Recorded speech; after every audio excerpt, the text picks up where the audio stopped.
반갑습니다. 김봉중입니다.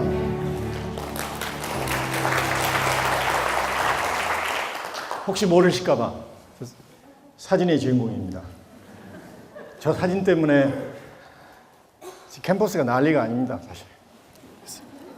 제 창피해서 제가 어제는 연구실에서 학생회관을 가는데 만에 한 200m 된가요? 5분도 안 걸린 건데 차 타고 갔습니다. 부끄러워서 혹시 알아볼까봐. 제가 사실 슬라이드를 고치고 하면서 가장 힘들었던 게 첫 번째 슬라이드예요. 그래서 가능하면 저 5번의 강의 때 우리나라 얘기를 거의 안 하려고 그럽니다. 미국 얘기만 할게요. 근데 시국이 시국인 만큼 이걸 선택을 했습니다. 제가 미국사를 전공한다는 죄로 전화도 받고 이게 만나면 아니 도대체 탄핵 반대 집회에 이게 나붙기는 성적이 왜 그러느냐. 그래서 대답은 저도 잘 모르겠네요. 가서 물어보세요. 그것은 아마 한국사 교수한테 물어보세요. 그렇게 제가 피해갔습니다.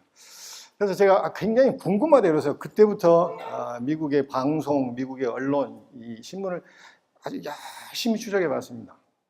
놀라운 것은요. 미국에서 전혀 이슈가 되지 않습니다. 좀 화가 나더라고요, 사실. 거의 이슈가 되지 않습니다. 상황을 한번 바꿔서 보세요. 만약에 트럼프가 뭔 일로 탄핵 심판대에 올랐다고 가정을 하십시다. 그래서 워싱턴 DC라든지 뉴욕이라든지 LA에서 탄핵 반대 집회, 랠리가 계속 일어나는데 거기에 우리의 태극기가 휘날린다고 생각을 해보세요.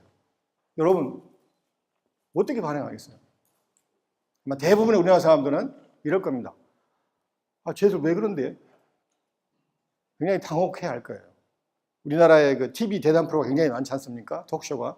아마 연일 TV 종편에서나 TV 대담 프로에서는 미국에서 휘날리는 태극기 우리가 어떻게 볼 것인가.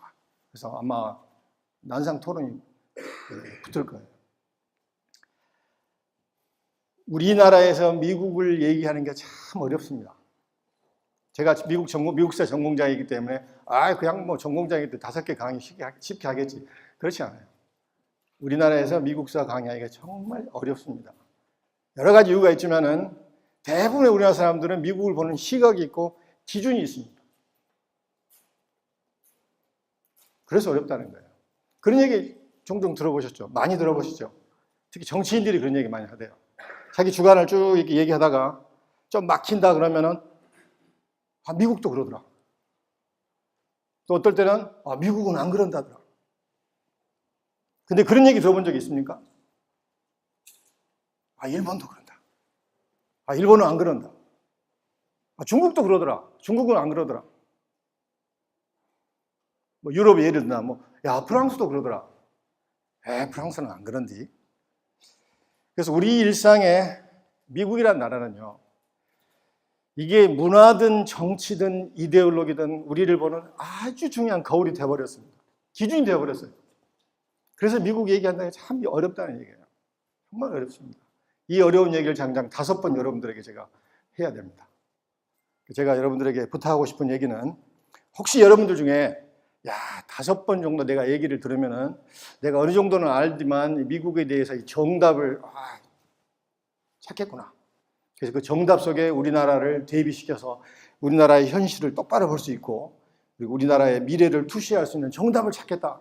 혹시 이런 마음으로 여기 앉아 계신 분이 있으면 저는 정말 부담스럽습니다. 정말 부담스럽습니다. 혹시 그럴 리는 없지만은 5월 9일 무슨 날인지 아시죠?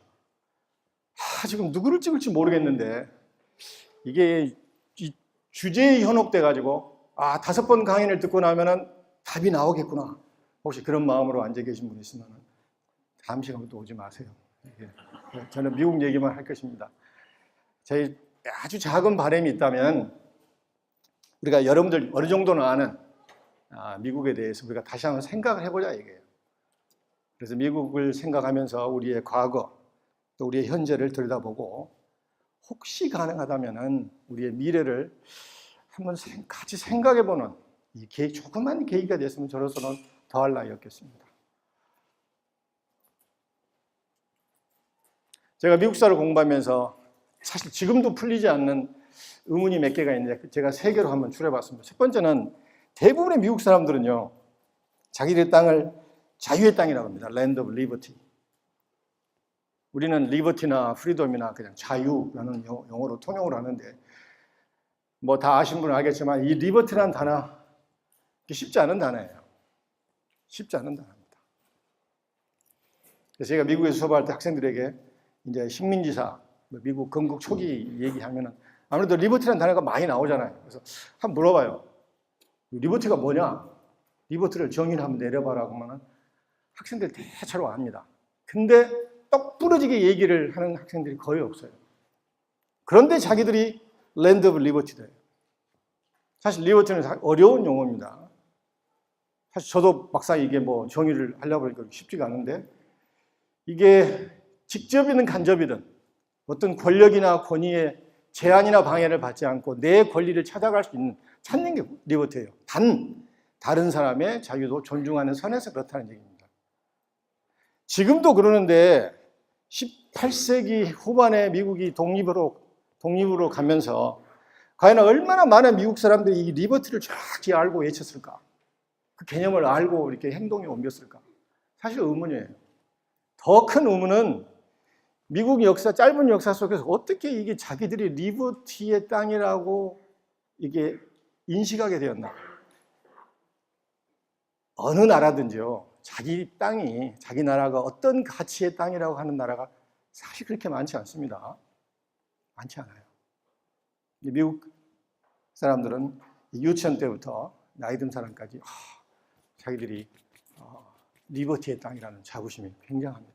자, 이것이 어떻게 형성이 되었나? 이게 저의 사실상 지금도 풀리지 않은 고민이에요.